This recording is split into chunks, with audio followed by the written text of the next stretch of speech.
Good afternoon, ladies and gentlemen of the press. Today we are here to provide you with further updates on activities, investigations, and operations of the Force Intelligence Response Team. We have here with us a total of 35 suspects.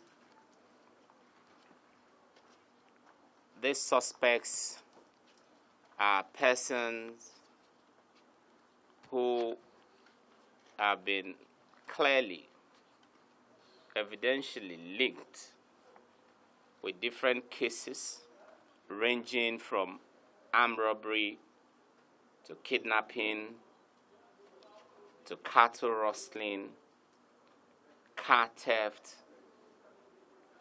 unlawful possession of weapons, and other sundry offenses.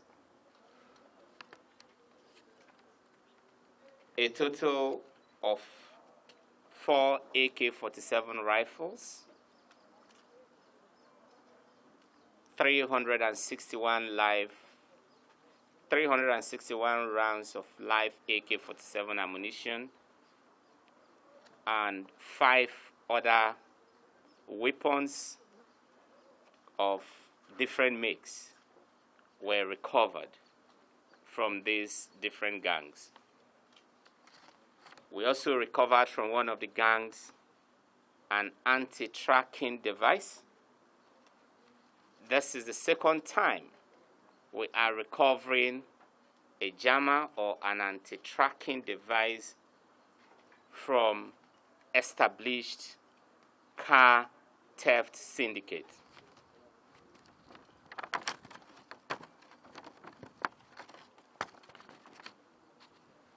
In the particular case where the anti-tracking device was recovered, we discovered that one suspect, who is still currently Alhaji Garba, a citizen of Niger Republic,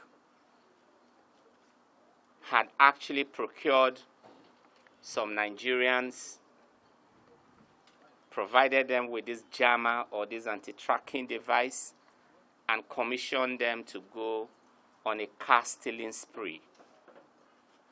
As you will see later during your interaction with the suspects, a total of well over 30 cars of different makes, majorly Toyota products and Honda products, have been stolen by this syndicate.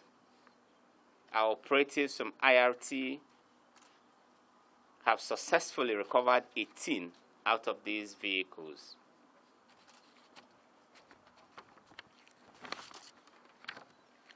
We also have here a very disturbing and pathetic case involving the kidnap of one Job Ekpo Jonathan. Job Ekpo Jonathan is a dispatch rider with Glory Master Logistics. They major largely in the distribution of forever living products.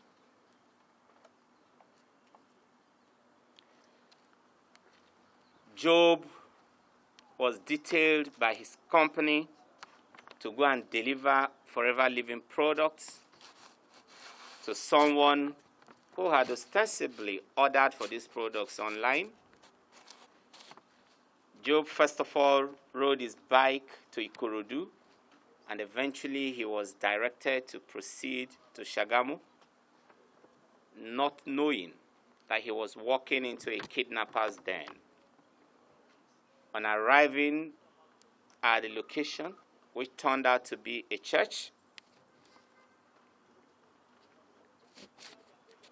Job was, not only did they collect the forever living products, they immediately took Job hostage. this gang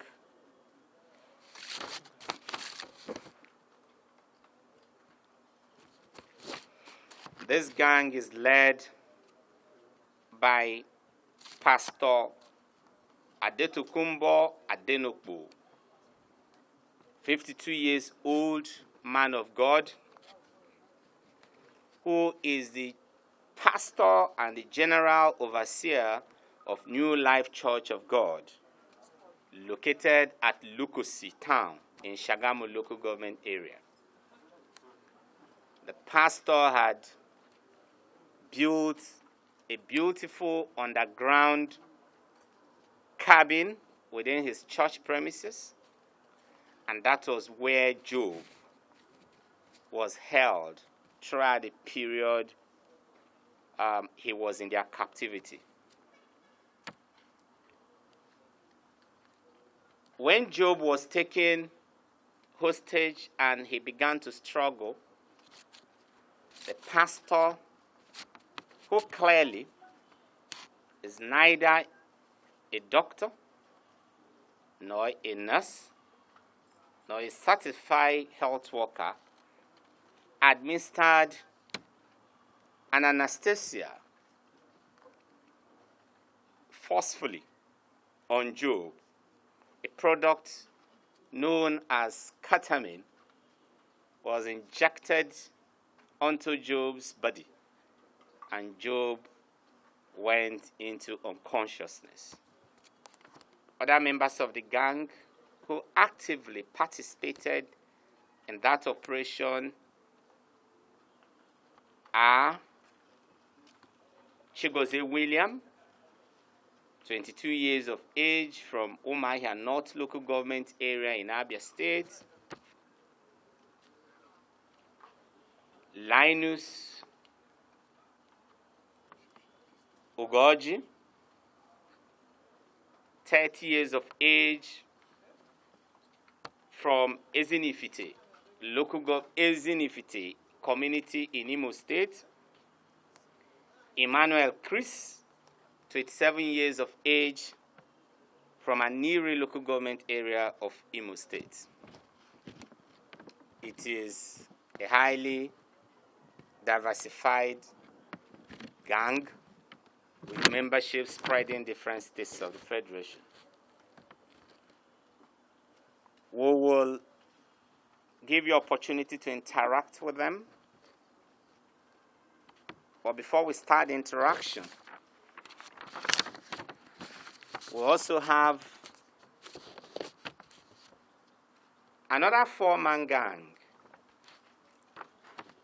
that is also specialized in taking citizens hostage. They are established kidnappers that are operating within the southeastern part of the country.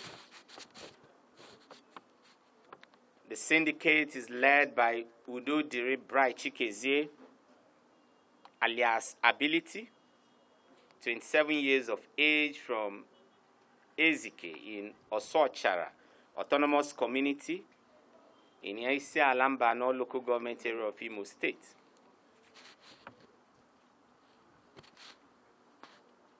Udodiri Chikezie, alias Ability, a South Africa returnee, has 3 other members in his gang. Started out his kidnapping operations in 2018 and had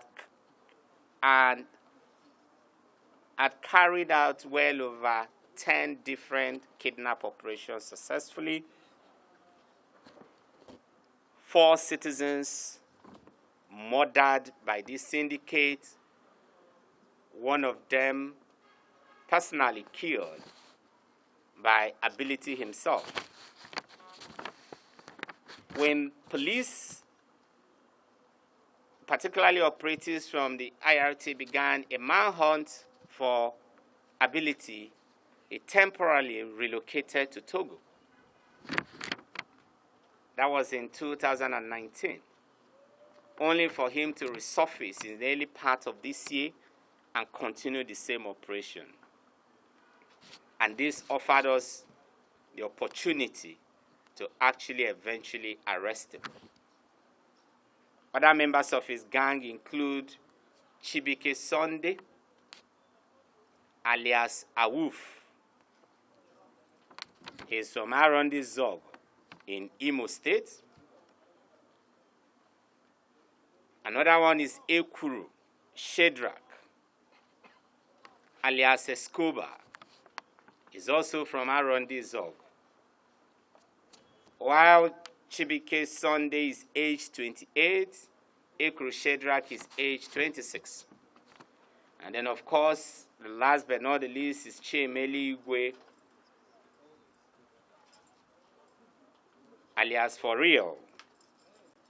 He's age 30 and he's from Olu Axis in Imo State.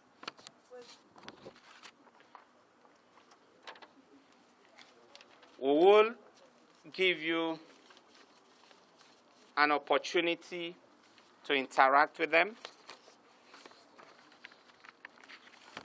But before then, I will also introduce to you another case, another gang of kidnappers led by Musa Umar.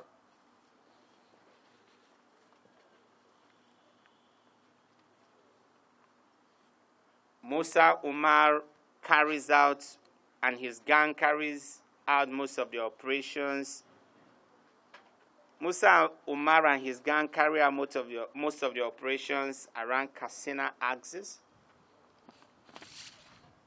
He is the chief butcher of his gang, and as a matter of fact, has told us that he has killed about 5 persons.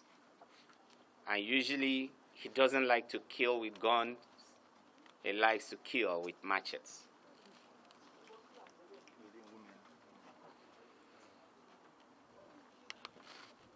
At this juncture, may I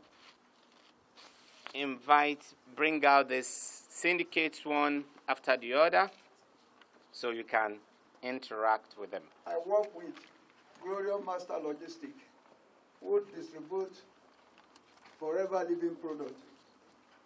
I'm a dispatch in that company. What date? One other item that which I went to deliver the item to in Ikorodu. What date? Do you remember the date? When? On the 17th of July, around 4 p.m. So on my getting to Ikorodu, I called the man. The address he gave to me is no longer there. He told me that he's another way, somewhere in NNPC. And I went there, I called him. He said he ordered one of his boys to come and pick me. When the boy came to me and he called my line, because I don't know the boy, he doesn't know me. He called me, I picked my call. Immediately I saw the boy, I waved my hand, the boy saw me. He walked towards me. And he came, he said that the pastor said I should bring me to his place. I said, okay. He now entered my bike. I drove him to the particular place where pastor was. He ordered me to enter inside the premises. I went inside the office. They now asked me to drop the item on the table. I dropped the item on the table. On my lifting of my head from where I bent down to drop the item, they held me with the rope, the wire on my throat. I now struggle and fight, struggle with them.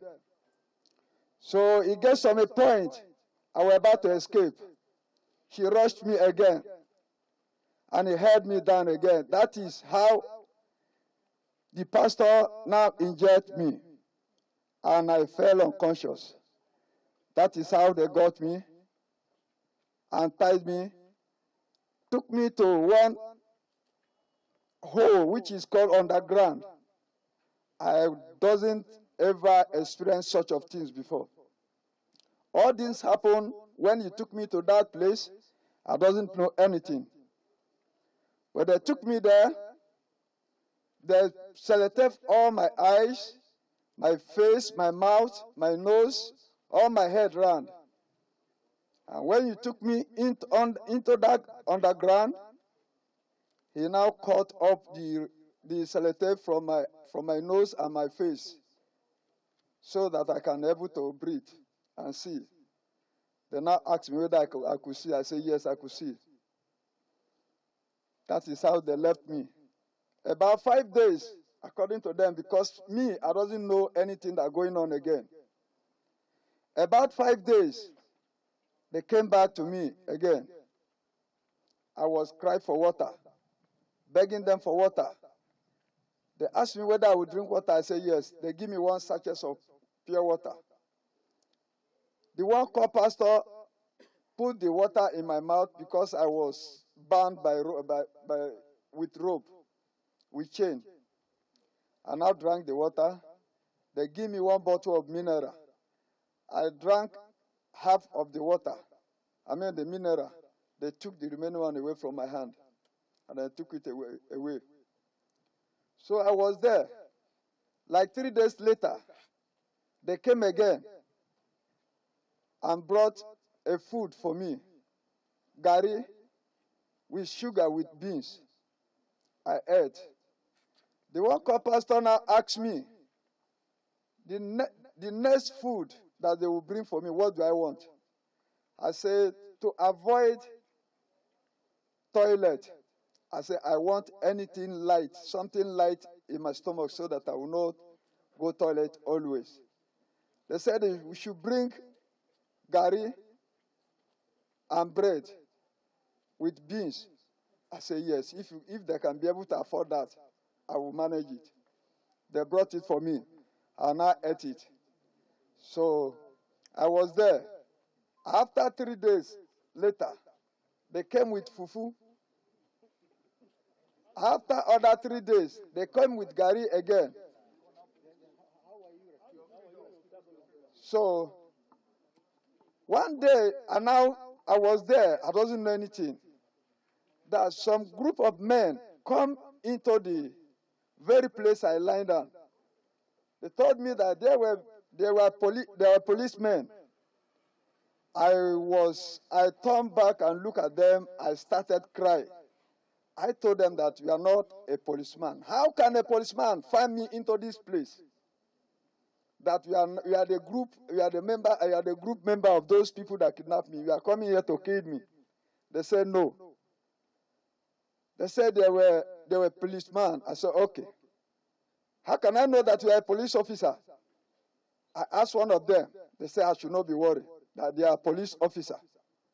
I said, okay. They looked the gate, the iron, the burglary they used to block me there. The one mighty padlock on that burglary. Then the policeman asked me, said to me that let him went out again and brought the key to open the padlock. I said, that is funny. I said it to myself after they went away. I said, how can someone, I said it within myself, someone call himself police officer. You came to rescue me, and you are now telling me that you are going outside to bring key again. Do you keep key there? I said it within myself. Sir, I lying down again back to where I lying. In the next 30 minutes again, the stick enter into that underground again. They came to me, like play, like joke. They opened the padlock. They came inside. They now held me. They untied my hand. They now drag me from that inside of that underground, come closer to themselves. They now see the rope, other rope bind round about my leg. That is how they drag me from there out. and bring me outside.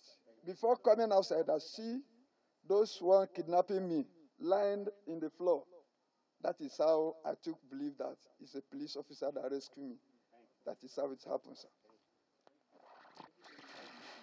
These are the ropes.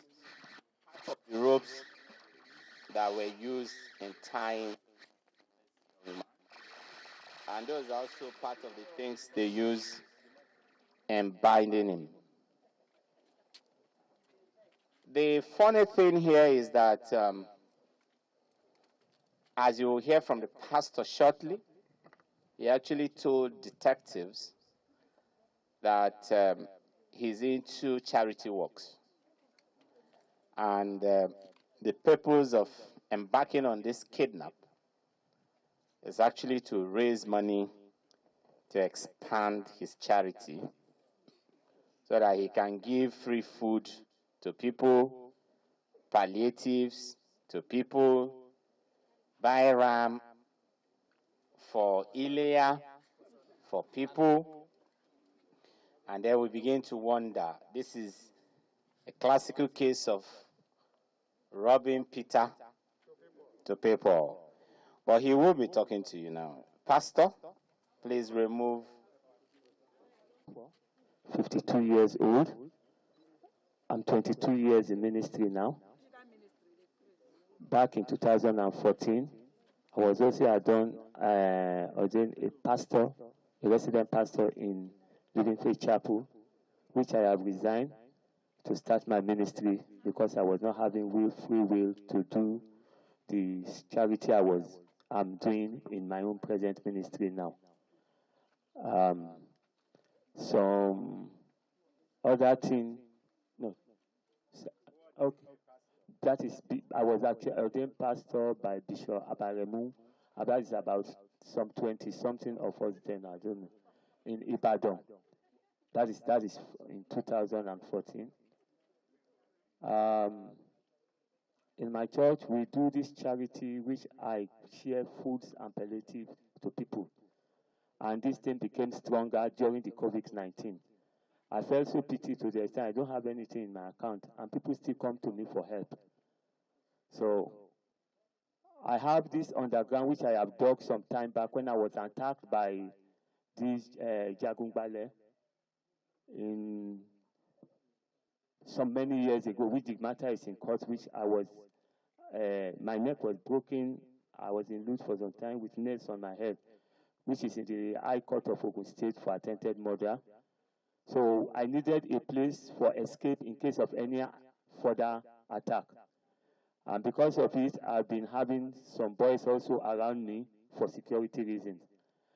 I direct the design of the underground like an underground room, and I've used it on a few occasions when there is situation of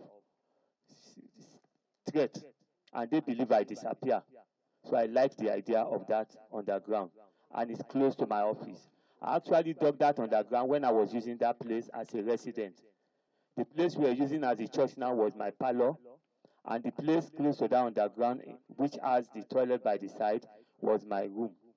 So now when the ministry came up and we needed somewhere decent, we were using that place. Then a few weeks ago, we were short of funds. And the idea of doing something during the Ilea, not looking, because I don't look at mostly Christians alone. I do anybody that comes to me. So the idea of me doing something for Ilea so that we can get some bags of rice, beans, and gari, and palm oil. Maybe if they have gone there, they will still see a lot of them on ground there, which we share remaining. So then probably with a ram, which we can cut as small as it is, any person that we can give, they must be poor. So that was why we now thought about the idea of why not getting money from these rich companies and then raise money from it, then we use it to buy this thing. That money could actually start this project. One thing you have not been informed also is that I also designed a kind of website so that when these projects are going on, people can take it. It's called Pure Art.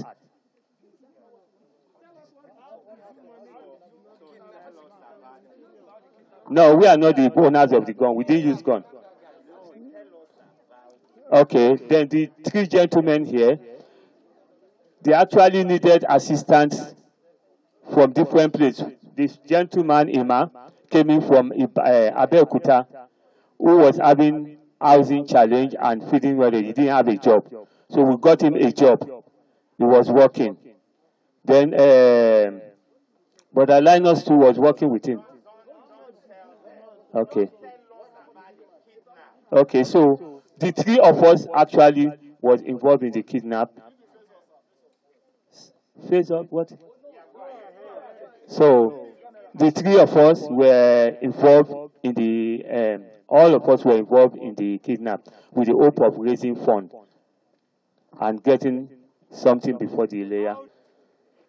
When eventually the man was brought in and you were struggling with him, who gave him an injection?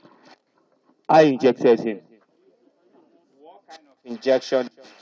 I gave him ketamine injection because the man was struggling and I didn't want him to be injured, because I must confess to you, anything could have happened during the struggling. So I went in there. Is this injection I used to inject these animals and everything I kill, which I know paralyzes them. I put it in egg to catch snakes. So I quickly went to get it and inject his foot to stop him from struggling. You also have that stethoscope. Yes, sir. If you know, in Winners, we do this medical outreach. So when I started my ministry, I was interested because my main target is welfare. So I was interested. Winners is not involved in this by any means. What you see there was my own portion from the medical outreach when I was in Winners. It was always hanged in my office there with Bishop Yeteko's photo. It has nothing to do with Winners. So when this man came in, before the man, I used to check people's health. When I want to help people in treatment, I used to get there. So when he came in, I used the stethoscope to go and check his health. And I went there. On the two occasions I went there, I asked of his health. He told me his health. I checked him. He told me he was feeling some pain. I said, okay. I said, what else did you need? So I went out and get painkillers, these painkillers in packet, which they sell 400 and something, with, again, please remember me of that antibiotic. Bisham. Okay. Bisham from the pharmacies. So I was employed to the pastor's church as a compound security every night. So the pastor invited the delivery man to deliver drugs for him. On the line, the pastor said that he wants to collect money from the company to buy bags of rice and other things for the layer, which I supported him. And I asked him a question that how long is the man going to stay? He said, after this month, if there is no money bring out, that will release the man. And I supported him too. So when the man came, we tried to bring the man down. We paid the man down, and pastor injected him. When pastor injected him, he gave us instruction to take the man to the underground. And it's called Special Guest House. That's what the pastor do call the place. So we took the man there and left the man there. We do feed the man every morning and night. That's the pastor's instruction. We should feed the man every morning before closing. The night when we resume work, we feed him. And when we want to feed him, we untie him. He will eat and rest before we tie him back. Till the police arrested me and asked me to take them to where the victim was kept, which I did. I took them to the church. At the pulpit there was underground, so which I took them there, and the man was released. How long have you been involved in this kind of operation? I've been working with the man since 7th of this month. Specifically within the state, led by Ability, a South Africa returnee. My name na Udodiri, Bright Chikezie. I'm from Osuachara Autonomous Community in Ishialamba local government, Imo State. Imo State. I started kidnapping in the year 2018.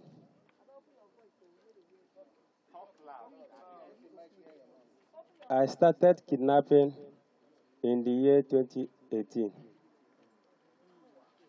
After we do some kidnap, problem occur during 2019. They arrest some of my gang members, and I can't run, go Togo, go stay for since that 2019 April. Adetokunbo, come back this 2018 June, before police IRT come arrest me. This 2020 they arrest me.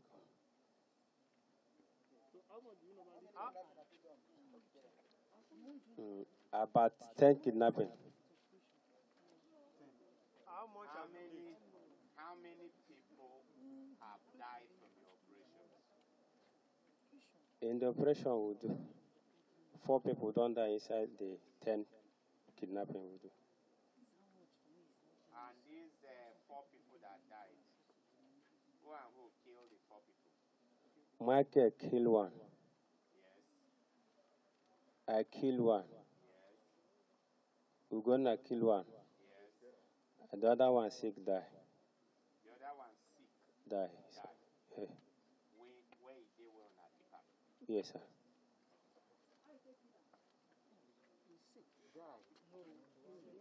How you kill the person where you kill? The one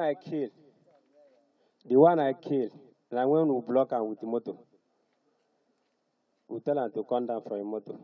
He no agree, we can't drag the door open. As he come down, he come to ask us who will be. We tell him say we be kidnapper. He say make him follow us, make him enter our motor. He no agree. So as we drag with Anna to enter the motor with us, my gun come shoot to touch him. He die. We go now where they for Kuje prison now. Now I kill the woman. So some of your gang members are currently in Kuje prison? Yes, sir. Okay, that's all right. How much have you made from the... Some would collect 2 million, some 1.8, some 800, some 600, some 3 million. How much you don't make so far? I don't make 5 to 6 million inside. Wetin I use the money do? I been get house why they build when I did South Africa. I been get house why they build when I did South Africa. He remained to roof am. So as I come, one of my friends introduced me to kidnapping. So he carry me along. Now so I take come roof and complete the house.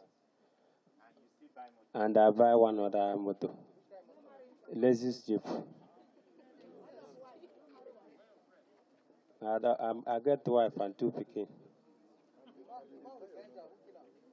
My Michael. I don't know that man. It's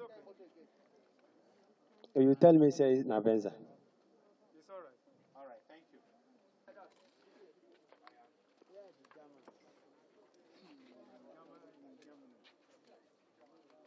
Tooling those cars. This particular gang is led by Yakubu Hayatu. Yakubu Hayatu is from Borno State. And the gang confesses that they have stolen over 30 different cars with the aid of these instruments. The jama was given to them by one Malam Garuba, a citizen of Niger Republic, and his contractual agreement with them is that every single car they steal, they move the car to the border point and hand the car over to him. And that's the way they've been interacting. 18 of these cars have so far been recovered by operatives from IRT. Yakubu will speak to you very briefly. My name is Yakubu Hayatu. I'm from Borno State. I'm 30 years old.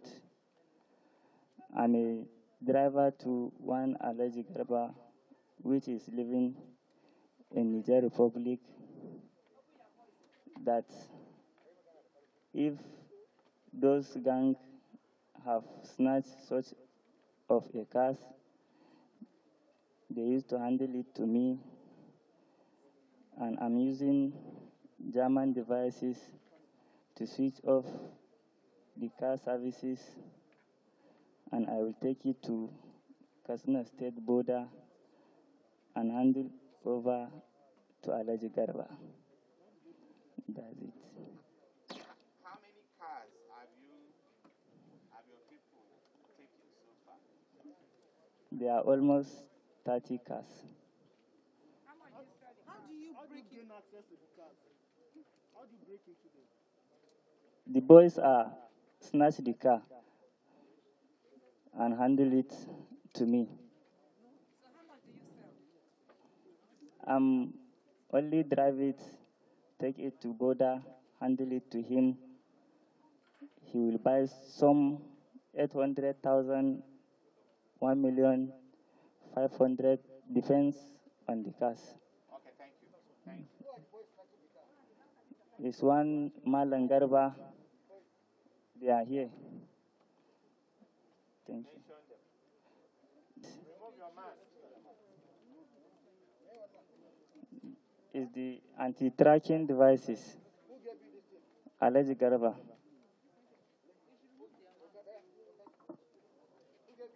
Alhaji Garba. To use it and switch car services, tracking devices. That's it. All right, all of you remove your mask. Everybody stand up.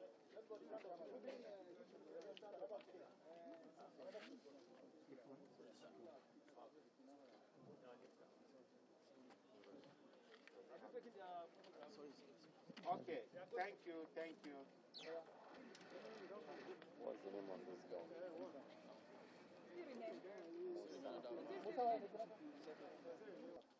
And Musa essentially is the one that takes charge of all the hostages. And whenever any of them fails to cooperate, it is his responsibility to kill them or to kill the person. Musa will talk to us very briefly. Shekara na kuma 25 kuma inda nake Marebar Rido. Sana'a na kiwo ne da noma.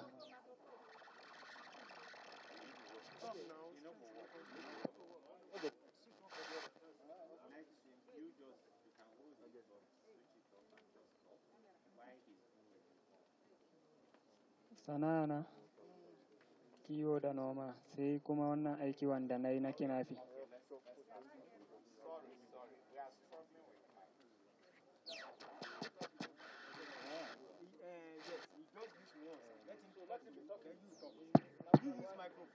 Okay, I should use this one. Use microphone. Let him talk to you. He will talk to you. Yeah. Use microphone. You let your own be on. Musa Umar. Shekarunka na? 25. Kai daga ina ne? Ni daga Marebar Rido. Okay, his name is Musa Umar. He's 25 years old. He's from Marebar Rido in Kaduna State. Me sana'anka? Sana'a na kiwo da noma. Sai wannan kuma kinafi wanda muka yi. Okay, he said he's into cattle rearing, farming, and then kidnapping. Kamar kidnapping guda nawa kuka yi? So biyu ne kawai na yi. Sauran kuma kana me ma kidnappers din? dai su ajiye ni wai su ce wai duk wanda wai ba su zo ba, ai duk wanda su kawo kuɗi ba wai in kashe su. Okay, mutane nawa ka kashe? Mutane wanda na kashe ni dai guda 5 ne kawai. Okay, he said he's into kidnapping, and then sometimes he also keep victims for kidnappers. That so far he has killed only 5 people only. Mutane 5 da ka kashe nan maza ne ko da mata duka ko ya suke? Da maza da mata, mata 2 maza 3. Okay, he said he has killed 3 men and 2 women so far. A ina ka kashe su a dajin ina? Katsina. So all the victims he has killed are from Katsina State. Wannan sana'an kana yin shi kamar shekara nawa kake yin wannan kidnapping din nan da sauransu? Wannan tun da na yi shi gaskiya za a samu wajen shekara 3. Wajen shekara 3. Okay. He said for about 3 years now. Su mutane ka kashe me da me sunayen su? Ibrahim, Muhammadu, Hanza, Aliyu, sai Aisha sai Zainab. Okay, he said Ibrahim, Aliyu, da waye kuma? Hamza, da Aisha, and Zainab. These are the 5 people that he has personally killed by himself. Dan me ka kashe su? Don oga ya sa ni ne, ni kuma ba na iya yi, dole ne ya zama mu, ya ce wai in ban yi ba ni ma zai mun. Wai don ba su kawo kuɗi ba. Okay, that they didn't pay ransom. That is why his boss ordered him to kill them. So, da me kake kashe su mutanen? Da adda ne. Da adda. Okay, he uses cutlasses to kill the victims. Yanzu ka ji daɗin abin da kai nan yana da kyau? Ni ma tun daga nan na tuba wajen Allah, tun daga nan wajen samu shekara 3 ban sake yi ba. Okay, me shawaranka da wayansu criminals da suke wannan abun yanzu? Yanzu ina neman tuba ne, daga yau na bari. Me shawaranka da wayansu kuma barayin da suke wannan abun har yanzu? Tsakanina da su yanzu kawai zan sa hannu kawai a kama su. Okay, that he regretted all that he has did, and he has been praying for God for forgiveness for all that he has done. Huh?